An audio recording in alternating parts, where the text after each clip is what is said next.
this is going to be a video response to Gypsy Chick's My Oracle Deck Collection video. Excuse me. And, pardon my band-aid, but I wanted to say that I don't have a huge Oracle deck collection like Gypsy does, but the ones that I do have, I do use often, and I have pretty deep connections to.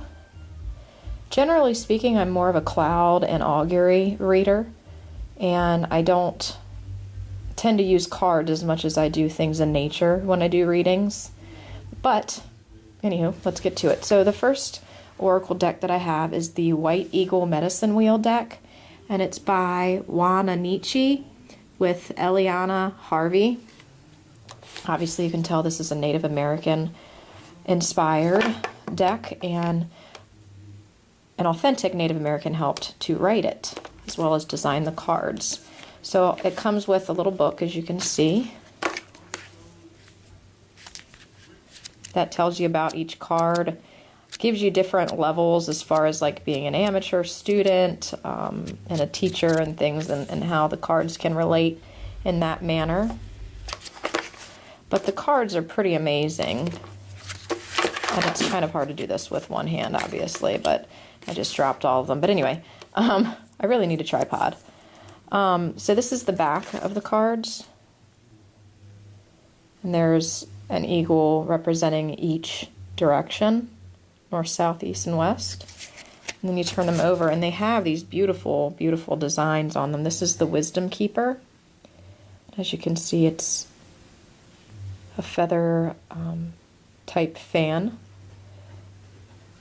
Okay, and then I'll show you one more. Let's see what this one is. And this is the beaver. So a lot of them are based around the medicine wheel, the Native American medicine wheel. So you'll see a lot of animals, animal spirit guides pop up in this deck. Really awesome deck. I love using them for past, present, future type reads. And, you know, one card draw kind of reads. The next one that I wanted to show you guys, probably my absolute favorite deck, is the Goddess Oracle deck and book set. I believe the the artwork is by Rana Janto, and then it's written by Amy Sophia Marashinsky. The artwork on this deck is just phenomenal. Each card is a different goddess from all different places all over the world, and each one has a special meaning. Yeah, definitely my absolute favorite deck. This is the back of the card, so you can see the Goddess Oracle. And it looks like who I would consider to be Brige, or Bridget, however you want to pronounce it. She's holding her cauldron of fire there. And then you turn them over, and what do you know? My favorite card, the Goddess Rhiannon. She's a Welsh goddess. And as you can see, there's a message down here at the bottom, and she's related to doubt.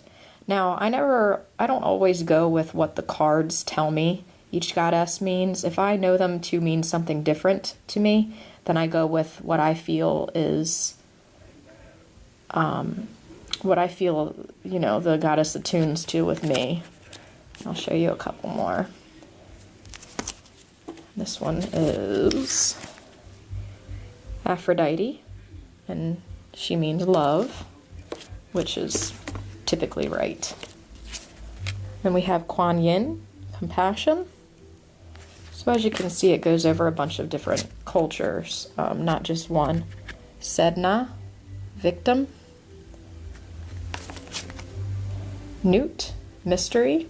So there's an Egyptian goddess. And one more. The Aranyes, crisis. And that's the first time I've ever drawn that card. That's interesting. Okay, so there's that deck. I highly recommend getting this Oracle deck if you don't have it. It is an amazing deck. Just the feeling behind it, there's some nudity obviously, but not too much, is amazing. And the goddesses are not depicted as, you know, some Barbie type body. They are all different types of bodies represented, maiden, mother, crone, pregnant women, older women. I mean, it is an amazing deck. So there's that one. This is probably my second favorite Oracle deck. This is the Awakening Far Memory Reincarnation cards. And it's written, let's see, who is it done by? Okay, maybe it's on the book. John M. Knowles and Linda LeBlanc. I want to say I paid closer to $35 for this deck and card set, but it is truly amazing. As you can see, the book is hardcover, and it's pretty good size. Now, this deck is specifically focused on past lives, so you'll see that the cards are divided into 5 categories. And let's see. This category would be region, or culture, where you're from. This says India, Southeast Asia, and you can see the artwork on there depicting Southeast Asia. This card, this category, okay, this is like what occupation. So you can see the health card there. Now the artwork is not amazing on these, but I just like the concept that there's a deck that's focused specifically on past lives. Gotta sneeze, sorry. Oh, sorry guys. Let's see. This one is region in a town. Let's see. Oh, this is How Did You Die by Water. And then the theme to that life, greed and generosity. So like I said, the artwork is not amazing on them, but they're good sized cards. They're thick. And the energy to them is really lovely, and I think I've done like 3 or 4 readings with these. Each and every single time they've been dead on, and the people having the reading done really connected with the reading and with the past life that was being presented to them. So I would definitely recommend this deck if you're into reading for past lives. So this next one is not necessarily a card deck so much as it is more of an oracle board. I wouldn't even call it a spirit board because I don't think that really describes it well. I haven't even really played around with this one yet. This one's my newest one, but it's called The Ancestor's Path, a Native American Oracle for Seeking Guidance from Nature and Spirit Helpers by John Lavender. Foreword by Fred Wapepa, founder of the Seven Circles Foundations. Hopefully I pronounced that right. And basically, here's the board that folds out, and you can go by this side, which is the Great Circle of Seasons, and as you can see, it will show you growing grass moon. So it's divided up into seasons: spring, summer, autumn, winter, and then it has each moon phase of each season according to the Native Americans. So making fat moon, ripe cherries moon, flying ducks moon, drying grass moon. So pretty amazing. And then you have these little symbols that are associated with each and different phases of your life. And like I said, I really haven't even played around with this, so I don't even know exactly how it works yet because it's so new. But then there's some die that go with it. As you can see, these symbols match up to what's on here on the board. And then there's also a compass, and I think this compass is actually used for, flip it over, this side, which is, oh, now it's falling apart. This side, which is the paths of direction.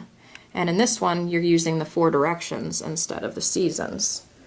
So south, east, north, west, above and below. And then again, the symbols that are associated with each. There's your die and your compass that goes along with it. Now I'm going to play around with this and get to know this board a little bit better and do like a full review on it for you guys.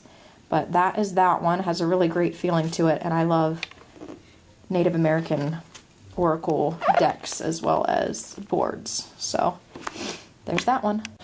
And last but not least, this is one that I've had for quite some time. Again, this is not an oracle deck, but it is a set of oracle sticks, Celtic wisdom sticks, and they come in this little kind of burlap pouch with the book by Caitlin Matthews and the sticks, obviously. And if you don't know anything about the Ogham, it was basically the alphabet that the the Druids were believed to have used.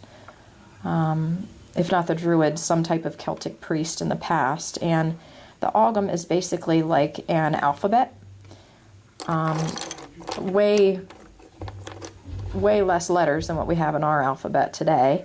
But each marking represented a letter. And so the markings are put on these sticks along with their symbol and the word that goes along with them, what they're called. And each one represents a certain aspect of spirituality or life, what have you. Now, these are kind of difficult to learn, and I haven't done them in so many years that hopefully I explain it right. But basically, you can either draw one from the pouch, or you can kind of throw them down and see how they land, and then read them from there. Also, this stick right here, it's a four-sided stick, as you can see, cube, whatever, has a symbol on it for north, south, east, and west. And so you're supposed to draw that or flip that one to see what direction it gives you, and then read the Ogham letters on top of that. And this is supposed to add a certain element to the entire reading. Okay, so yeah, if you're interested in that, I would recommend it. It is a very cool oracle to use, especially if you're into Irish and Celtic wisdom and spirituality. But yeah, it is a little difficult to learn, and you'll have to spend a lot of time kind of studying the Ogham in and of itself if you don't know the Ogham already. So yeah, that's going to wrap up my oracle collection video as a VR to Gypsy Chick, and thank you for watching Wisteria Witches. Blessings.